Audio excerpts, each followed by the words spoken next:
faux fur fashion. Faux fashion. Welcome to the Drunken Bear! Hello Bear Squad! Hi Bear Squad! Today we're gonna talk about the culture shocks we felt in Latvia. Ooh. Specifically, Riga. For me personally, I really don't regret visiting Riga. It was really amazing. Riga was quite an interesting destination for me because I didn't have much expectation for the city, but as soon as we arrived by a bus, we were like, ooh, this city is very different. It was, yeah. It was quite a shock when we first got there. Let's get started to this video. Okay, the first thing is... So we're going to talk a bit about the shops, the kind of franchises they have there. And one thing we noticed is that they've got a lot of RIMIs, which is a supermarket, a lot of NARVESENs, which is kind of a convenience store, and a lot of LIDOs, like a lunch style, like how you can just kind of choose your food as you go with your tray, kind of thing, like that kind of thing. They have a set prices for any types of dishes, and you gotta choose which one you want to eat. And they give you the certain portion. I asked for a rice dish, and the staff was like scooping so much, and I was like, oh, that's so much, like I didn't want to pay that much, but actually it was a certain portion. It was by portion. So I was like a bit shocked. Basically, you choose what you want to eat. It's quite interesting. It's a fun experience. It's always good when you go overseas and you find places that are a bit different. And I found LIDO was quite different. You don't get those kind of places back in Australia, but you also have to be a bit careful because I find those places can really be a trap for spending too much because everything seems cheap when it's priced by portion. But when you keep piling onto that tray, then that's where it can be a bit expensive. It becomes something. Also, there's a lot of NARVESENs, and I said it in a previous video too. It's just there's NARVESENs everywhere. But it's my favorite word. Yeah, and RIMI supermarkets too. They seem to have quite a lot. It seems to be a monopoly in the city center of Riga. In fact, RIMI is the main supermarket chain among Baltic countries. So we first saw RIMI in Lithuania, and we were like, oh, RIMI, that's a new supermarket. And then we moved to Riga, and we were like, oh, RIMI again? Yeah. You must have seen his reaction when he found RIMI in Estonia too. He was like, what? RIMI again? Yeah, RIMI is everywhere, and it's funny because I never ever heard of it. We traveled the world a little bit and still never heard of RIMI, but in the Baltics, RIMI is king. It's king. And you started to like RIMI in Estonia. I started to like RIMI. RIMI, I've got fond memories of RIMI now. Actually, I like their self-serve section where they have like their, pre-made meals, pre-made dishes. Like, so it's kind of like a mini LIDO, if you think about it, really. That's our second culture shock, for me anyway. That is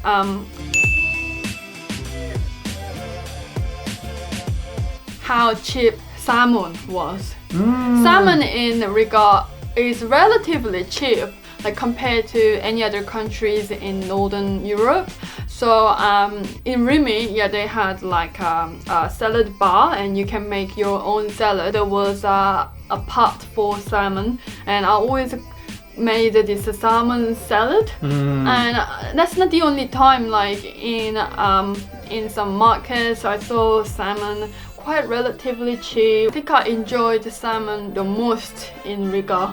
I think every time Rachel goes to a supermarket, the first thing she looks for is salmon and prawns. Am I right? Yeah. And bread. I think it's those three things: salmon, prawn, and bread. Yeah. So Riga was perfect. I found such a kind of quirky and funny comment. Someone said, like, once you drop the black bread, you have to grab it and kiss it. And I'm just like, then what's gonna happen afterwards? Like, are you eating it afterwards? Or I don't know, I have no idea. Do you eat the bread? I was like, well, that's such a odd tradition. That's a side story. Let's get back to this topic.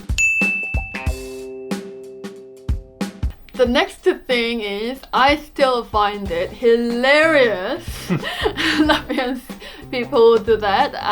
It's that the toilet manner. So what it is that there is a department store in Riga, and they've got the toilet, and unlike other countries, there is a section that you can put coins in the door to open the door. So usually you got to pay for the toilet either at the like beginning, so there'll be like a turnstile kind of thing, or you pay someone who's looking after it. But here in this particular place, it was straight into the door, which meant that there's a lot of room for cheekiness. Yeah, there is, which is great.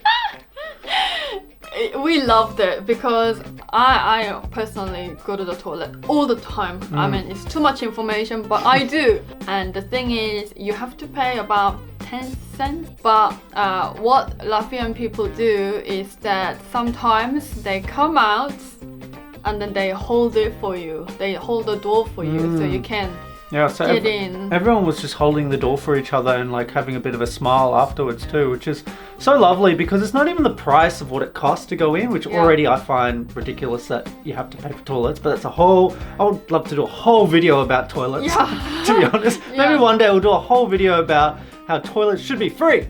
But anyway, it's not even about the paid, it's about having coins on you, especially as a tourist. It can be hard to have coins. Everything's card nowadays too. So especially in Riga, like a lot of the times it's just card. You don't need cash. And it's kind of funny, like some young teens, I guess, they actually knock on the door. They knock on the door like this. Yeah. And then someone notices it, of course, inside, and then they open the door for them. Yeah. And it's kind of cute, to see that kind of culture.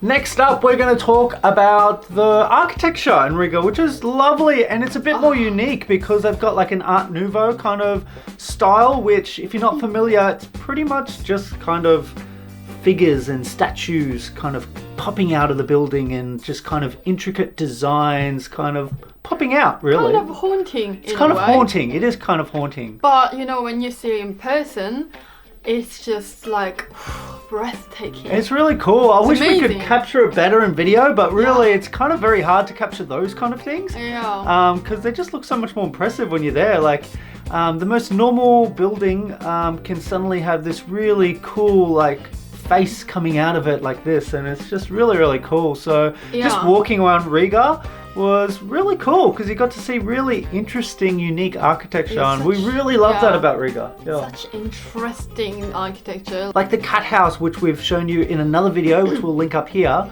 You can just kind of see just things like that suddenly come out, like a cat on a building, and it's just really, really cool. Very unique. And speaking of architecture in Riga, I was quite impressed with one department store. I don't exactly remember the name of the store, but they had the toilet.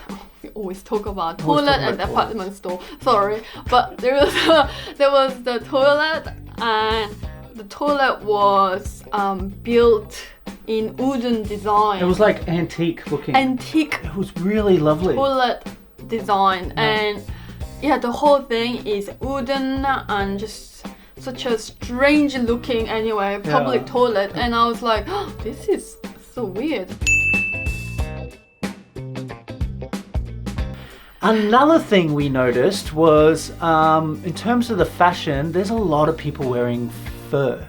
It's probably faux fur, to be honest, but it was just a lot of it. And even when you go to the second-hand vintage shops and stuff like that too, you just see it's full of fur. There's just everyone's wearing fur hats, especially the bit more kind of older generation seems to always be wearing fur, like everyone. It looks warm. Yeah, it looks really warm, but it's very noticeable because when you go to other cities and other countries, most people wear puffer jackets in really cold weather.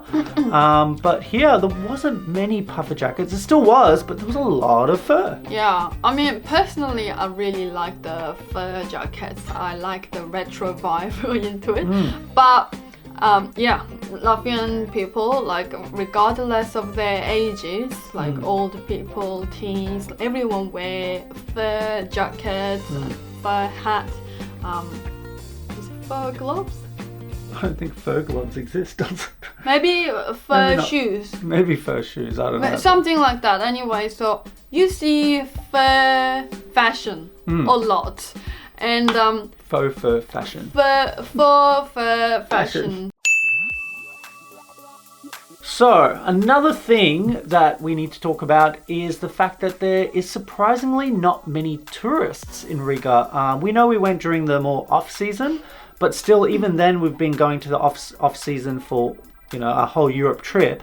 And Riga, it kind of doesn't match the beauty of the city compared to the tourists. There was not many tourists. In fact, we only saw one little tour group, I think, the whole time we were there, and it was just about 4 or 5 people. But most of the time, especially in old towns in these cities, you'll see tourist groups, so tour groups. And we only saw one, and there was just not many tourists, which was really surprising because it's a beautiful city. I'm sure there are a lot more tourists in the summertime. So yeah, like Nick said, we came there in the winter time. We haven't seen many tourists in Riga. I think that's kind of a good thing for us because we can take Instagram pictures freely. You can see the pictures in Riga from our Instagram. And the last thing we'll talk about is the doctor in Riga. We talk about the important topics here: toilets, doctors, all the real stuff. So I had to go to the doctor in Latvia, and it was a different experience to what I'm used to, but it was a great experience. That was crazy. It was organized so well. I can't remember the name of the doctor place now, but yeah, I'm not too sure. It was like a hospital the way it operated. It looked like a hospital. It kind of looked like a hospital, but it wasn't. It was a medical center. And you pay first, which I thought at first was like, oh, it's a bit odd, but it's a lot better because when you pay first, then they can't just keep adding onto the bill. Like it's just, they pay for a consultation and that's that. So it was kind of good. So you pay first, you get the receipt, and then you go sit down and you wait for the doctor. One thing I found funny is that the doctor doesn't come out to you. So there's quite a lot of people who had to knock on the door, or some people didn't even knock and they just opened the door and checked if there was someone in there or not.